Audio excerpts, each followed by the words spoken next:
So I've been excited about asking this next question for you. You speak to So my wife? I'm sorry. You didn't speak to my ex-wife. Like, oh That's boy, great. I thought I was getting an ambush on that one.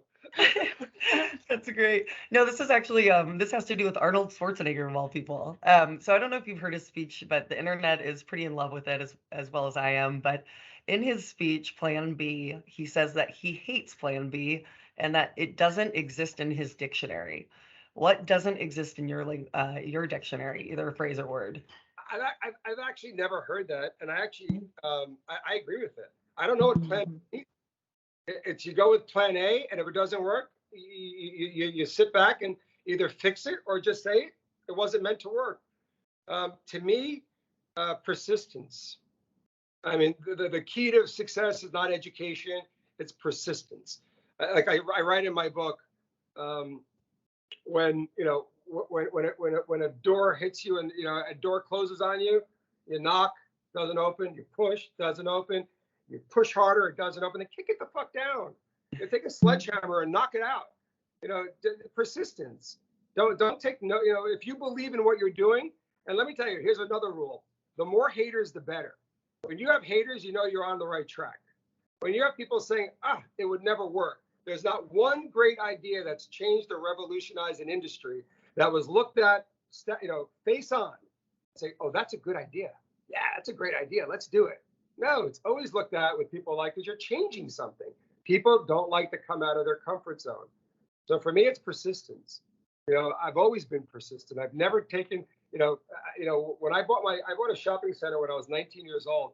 I put a suit on every day. I'd go to every bank, and they say, if your father cosigns, you're good. But I'm like, nope, I'm not having my father offered to cosign. It was a four-store shopping strip in Amityville, Long Island. I said, nope.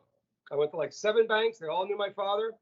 Your father cosigns, we're good. I can't give you that. I can't give you $600,000 in 1984. And I said, nope, I'm going to do it on my own. The 8th bank, I just happened to be walking down after I had a burger, and I see Columbia Federal Savings. I'm like, I never even heard of this bank. It was in Queens. So I walked in, I met the guy, and this was like a real part that I just threw it on the table. Like I knew the answer was no. And I'm just like, here it is. This is the pro forma. This is what we're doing. This is how much I'm buying it for. This is the amount of cash I'll put down, blah, blah, blah, blah. And they approved my loan. And I had no relationship with the bank, but it was my 8th try before I got that $400,000 loan. And the best part is I basically jerked the owner. I stalled him out for like 6 months with like a $10,000 deposit. So I had to come up with $125,000 cash, which I didn't have. So that was the other 25% that I had to come up with. And at the closing, I said, Bart, I got good news and bad news.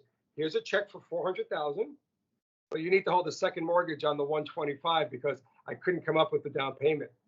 And he's like, cursed me out, screaming, yelling. And I'm just going, hey, let him get it all out, let it all. And guess what? He took an interest-only mortgage for 5 years on the 125, and I bought that. I bought a property before there was the no money down BS. I actually did it when that wasn't even a thing. So it's all about persistence. And I look back at how I was as a kid, and it's funny. I said to one of my friends, God, the things I did as a kid. I mean, I would never take no for an answer. I was so aggressive. And he's like, what's changed? You're the same way at 54. And it's kind of true, because I have more. If we're judging by financial, I have more than enough to be fine and the next generation or two. But it's not about money anymore. It's about me creating something from nothing and watch it flourish. It's like almost like having a child and watching it grow to something important.